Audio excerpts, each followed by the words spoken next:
Almost every time I meet new people, they ask me the same three questions. What does your husband do? No husband. What is your Chinese restaurant? I'm Korean. And where did you learn English? A GED program for people who dropped out of high school in America. That usually ends the conversation. Before I even speak, people have already made up their minds about me. And for a long time, I believed them. Have you ever felt like you're not just quite enough? Like no matter what you do, either you are too much or not enough. And after a while, you start to think, maybe something is wrong with you. And for me, that meant one thing. I had to fix myself. I lost my father when I was 14. And after that, I grew up in a boarding school, more like an orphanage. I came to this country barely speaking English. And when I arrived, I didn't lose just my home. I lost my language and my sense of belonging. So I tried to become someone who did. I got my MBA, I became a CPA, and I even went to work for a prestigious accounting firm. I thought if I worked hard enough, I could become someone who finally fits. And then in my first annual review, my manager told me, "You lack confidence." I was confused because confidence is what got me there.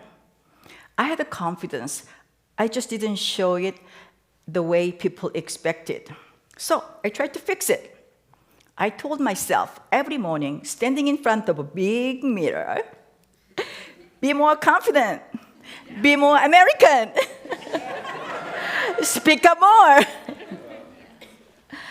A year later, at another review, I was expecting compliments.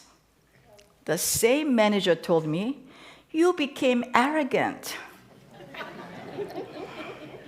That's when it hit me. I couldn't win.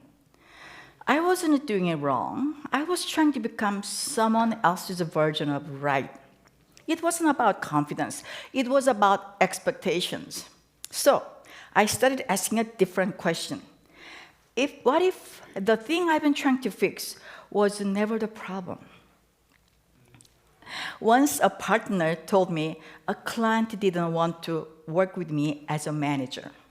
It was okay for me to be staff, but not a leader, because he was worried we would have a communication problems. We had never even met. I had a choice to say no or say yes. And I said yes, because I knew if I avoided that now, I would avoid it again and again. At the end of the project, the same client said, "She was a breath of fresh air."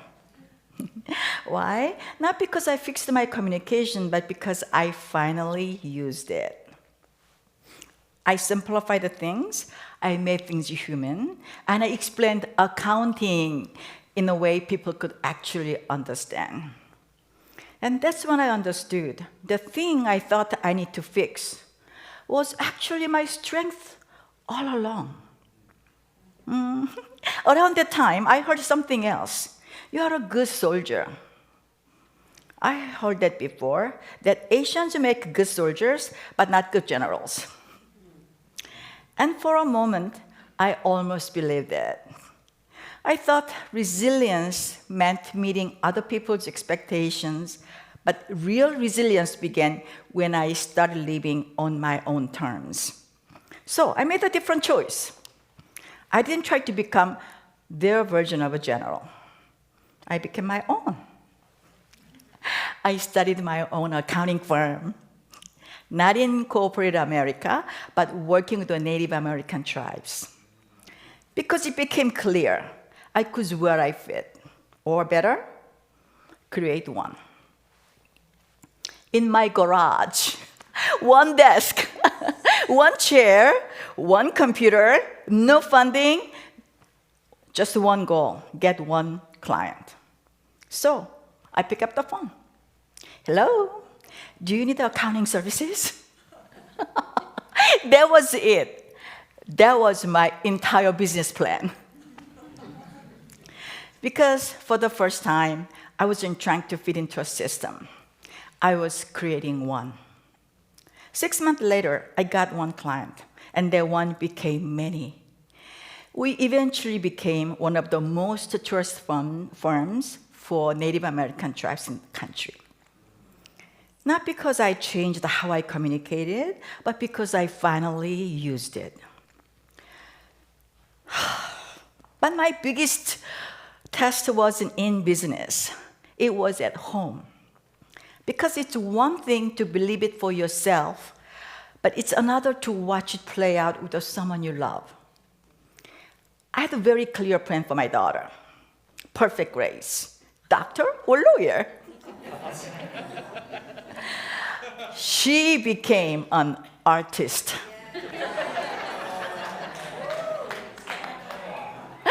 With Betty Boop tattoos, which was not part of my plan. And I'll be honest, for a long time, I thought I failed as a parent. Because in my mind, success looked one way: safe, predictable, respected. And anything outside of that felt like a risk I couldn't afford. But then I caught myself. I was doing the same thing to my daughter that the world had been doing to me. I was trying to shape her into my definition of success. So I called her, and for the first time, I stopped trying to fix her. And I said, I love you, not for who I want you to be, but for who you already are. And that changed everything. It was the most honest conversation I have ever had with my daughter. What if I've been trying to fix something that was never meant to be fixed? So I'm trying to fix myself and trying to fit in. And I put myself in the hardest place I could find. I took everything I thought was my weakness, my accent, my awkwardness, my different way of communicating, and I put it all on a stand-up comedy stage. The truth is, I wasn't trying to be funny.